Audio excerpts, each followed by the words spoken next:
Estamos completando entonces el círculo. Ya hablamos con los representantes de los otros gremios de jueces y ahora con el presidente de la Asociación de Fiscales del Paraguay. Doctor, buen día, ¿cómo le va? Buen día para vos y la audiencia.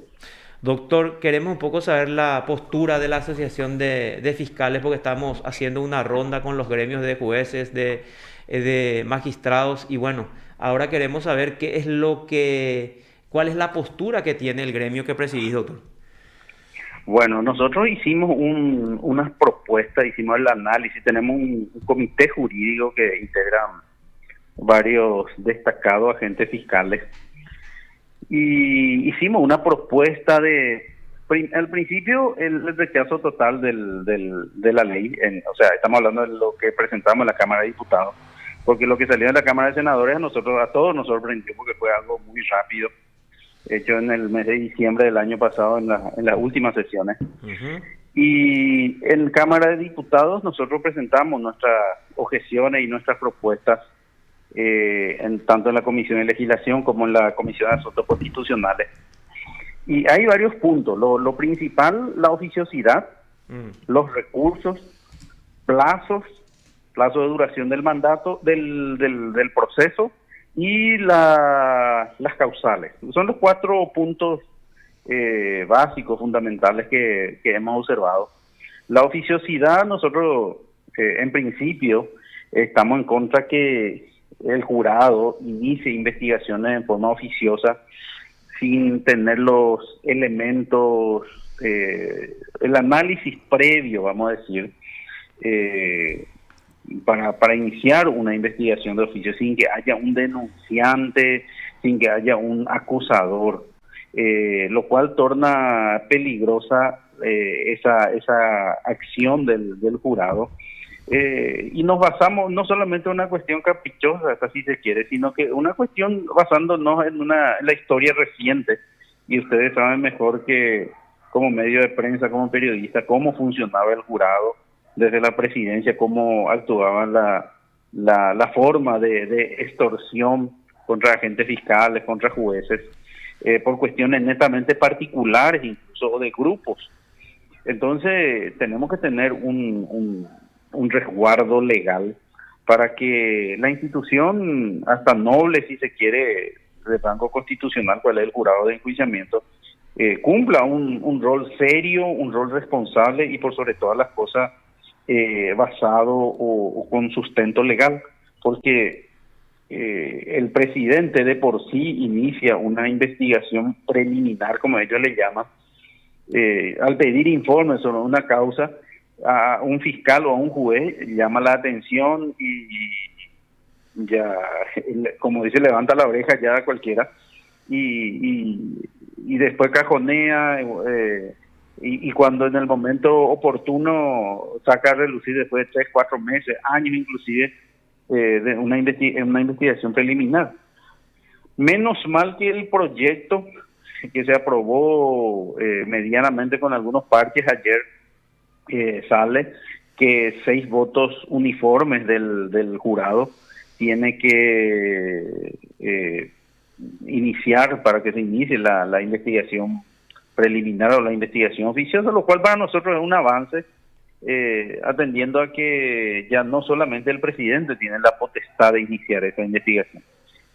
Son avances que para nosotros, nosotros hicimos también esa propuesta, que sea solamente aquellos hechos también que tengan relevancia, por ejemplo, un hecho por narcotráfico, por ejemplo, o algún otro hecho que tenga impacto social y que no sea por cuestiones particulares. Como siempre digo, hay algunas investigaciones oficiosas que se iniciaron por estafa, por ejemplo, Mm. entre particulares, y porque no salió en la forma en que quería uno de los contendientes, ya, y con los amigos del jurado ya empezaban a solicitar los informes. Ujú. Entonces es, como dicen entre comillas, se presta para el apriete o para entender de esa forma.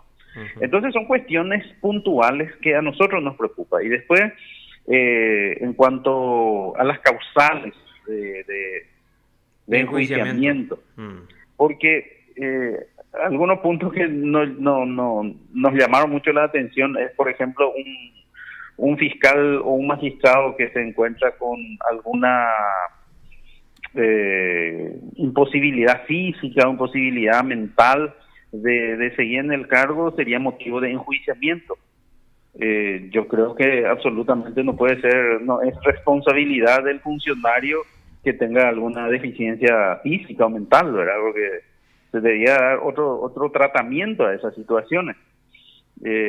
Otra cuestión, por ejemplo, que nos llamó mucho la atención y cuestionamos también es cómo causal aquel hecho de que el fiscal no imputa teniendo elementos. Ujú.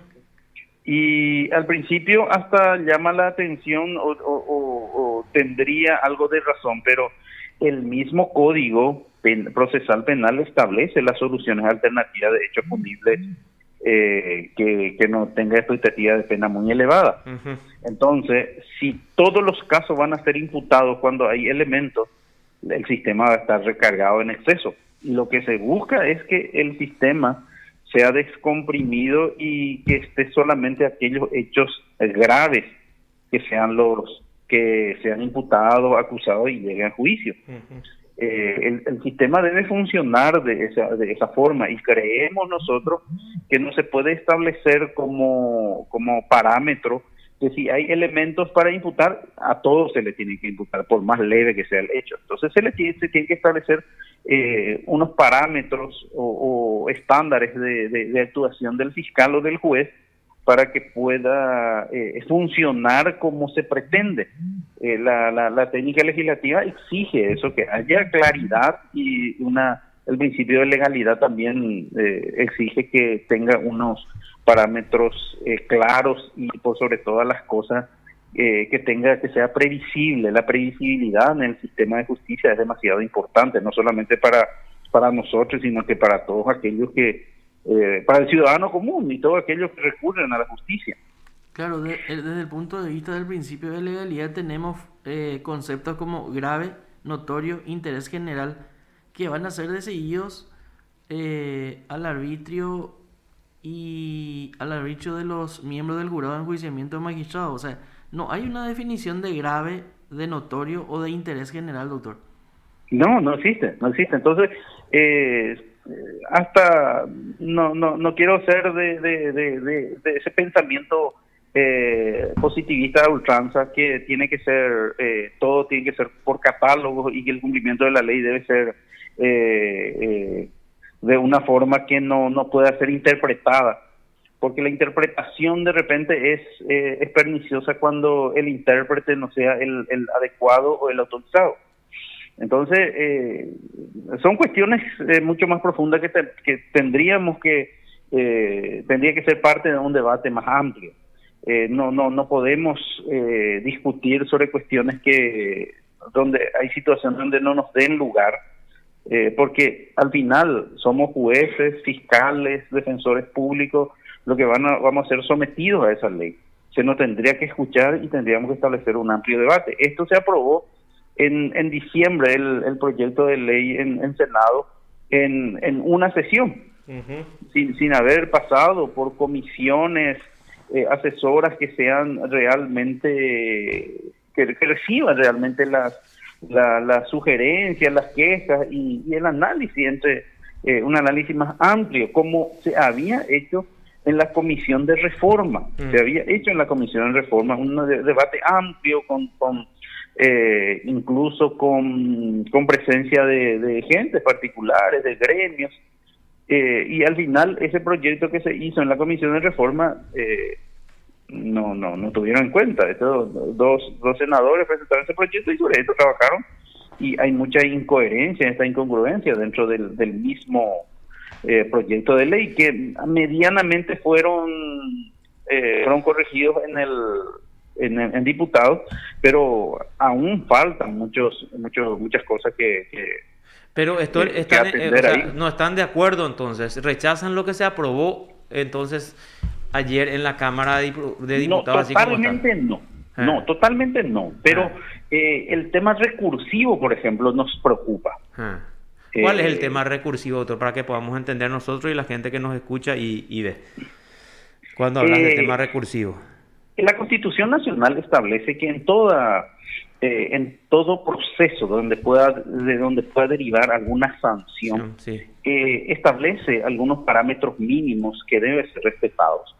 Por ejemplo, cuando uno es sancionado en una resolución, tiene que tener el derecho de tener un recurso de apelación, de nulidad o algún que otro órgano pueda analizar esa resolución. No puede ser que sea una sola Instancia. que sea de instancia única.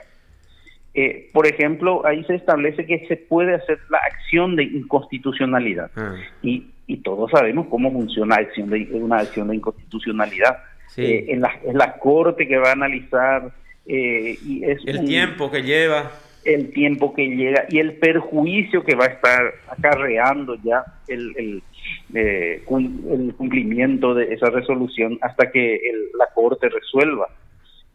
Muchos magistrados son suspendidos en sus funciones, después removidos y tiene que recurrir a la Corte y te lleva 2 o 3 años la resolución y el perjuicio que ya ocasionó hasta que se resuelva definitivamente. Son cuestiones muy graves que se debe establecer en la ley. También el Pacto de San José de Costa Rica, el de Derechos Humanos, una norma internacional, también establece que la posibilidad de los recursos. Y sin embargo, este proyecto de ley no establece nuevamente. Establece un plazo de duración del proceso, lo cual es un avance importante porque ustedes saben mejor que yo que hay procesos en el jurado que llevaban 5, 7 años, hasta 10 años inclusive, y de repente se le ocurría a uno de los miembros desempolvar aquella denuncia y se iniciaba la presión. Sí. Entonces, tiene que haber previsibilidad, que significa seguridad jurídica, y eso necesitamos dentro de la República. Correcto. Doctor, muchísimas gracias por este contacto y que tengas muy buena jornada. Muchas gracias a usted, a la orden siempre. Hasta luego. Te informó PDS Radio TV Digital. Augusto Salas, presidente del gremio de fiscales. Sí, otra postura más... están de acuerdo en parte.